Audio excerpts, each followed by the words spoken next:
நீ பாவத்திலிருந்து இந்த மாதிரி காரியத்திலிருந்து வெளியே வரணும்னு ஆசைப்பட்டியா, நீ போராட வேண்டிய முதல் போராட்டம் தொழுகையில. ஃபஜ்ருக்கு போராடு, லுஹருக்கு போராடு, அஸருக்கு போராடு, மக்ரிபுக்கு போராடு, இஷாவுக்கு போராடு. ஏன் போராடுன்னு சொல்றேன்? இன்ன ஸலாத்த தன்ஹா அனில் ஃபஹ்ஷாஇ வல் முன்கர். தொழுகை மானக்கேடான விஷயத்திலிருந்து உன்னை பாதுகாக்கும்.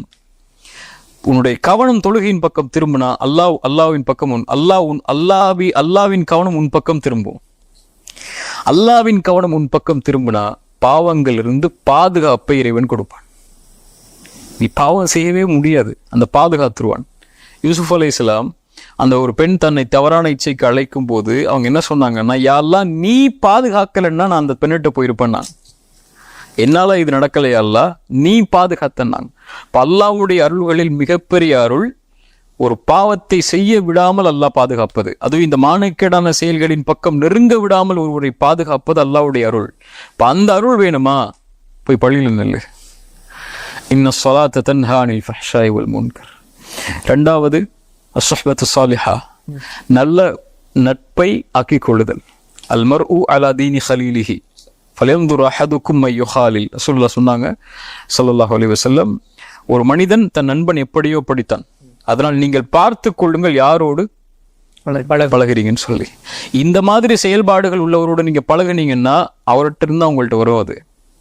ஒன்று அவர்கிட்ட நீங்க பழகுனீங்கன்னா ஒன்று அதை பாவமா அதை செய்வீங்க, இல்லை நான் செய்யாம நான் ஒதுங்கி இருக்கிறேன், அவன் தான் பார்க்கறான், அவன் தான் பார்ப்பான், நான் பார்க்க மாட்டேன், நான் நல்லவனா தான் இருப்பான் முன்னாடி, அவன் பார்த்தா கூட நான் ஒதுங்கி ஓரமா உட்காந்துப்பேன், அவன் இப்படி பேசினா கூட நான் ஒதுங்கி ஓரமா உட்காந்துப்பேன்னா ரெண்டு நடக்கும். ஒன்று அதை செய்ய மாட்டீங்க, ஓகே. ரெண்டாவது அதை ஒரு பாவமாவே நீங்க கருத மாட்டீங்க. அதை பாவமா கருதலைன்னா தனிமைன்னு வரும்போது இயற்கையா உங்களுக்கு அந்த எண்ணம் மனதுக்குள்ள தோன்றிக்கிட்டே இருக்கும். ரொம்ப அது நேச்சரா இன்னைக்கு எல்லாம் நார்மலைஸ் ஆகிட்டு இருக்கு.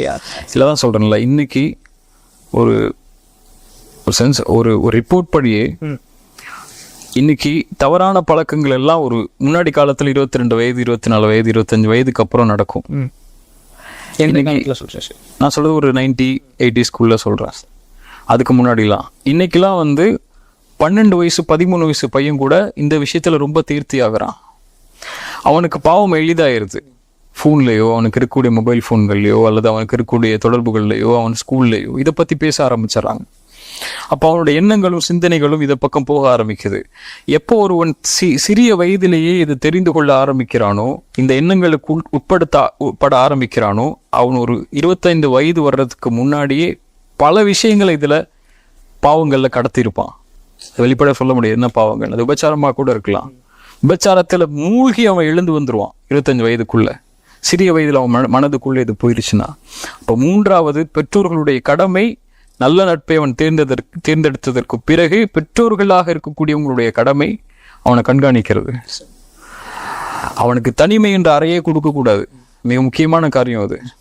ஒரு வாலிபனும் தனக்கு இந்த எண்ணம் இருந்துச்சுன்னா அவன் தனிமையுடைய அறையை எடுத்துக்கொள்ளவே கூடாது.